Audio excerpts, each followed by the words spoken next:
দর্শক বন্ধুরা, আমরা এখন একটা ফড়িংয়ের ছবি আঁকবো।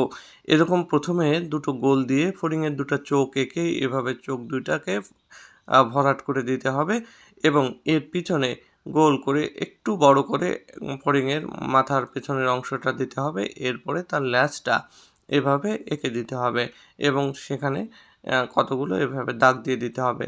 এরপরে ডাইনে এবং বামে ফড়িংয়ের দুটো করে পাখা দিয়ে দিতে হবে। মনে রাখতে হবে সামনের যে দুটো পাখা এটি একটু বড় থাকবে এবং পিছনের দুটো পাখা একটু ছোট হতে পারে। তো ২ পাশেই সমান হতে হবে। এরপরে ফড়িংয়ের মুখটা এঁকে দিতে হবে। মুখে এরকম একটা রাউন্ড দাগ দিয়ে ২ টা অ্যান্টেনা এরকম ছোট করে দিয়ে দিতে হবে। এরপরে এই সমস্ত জায়গায় লাল রং করে দিতে হবে। ফুল বডিতে লাল রং এবং পাখায় দিয়ে দিতে হবে নীল রং।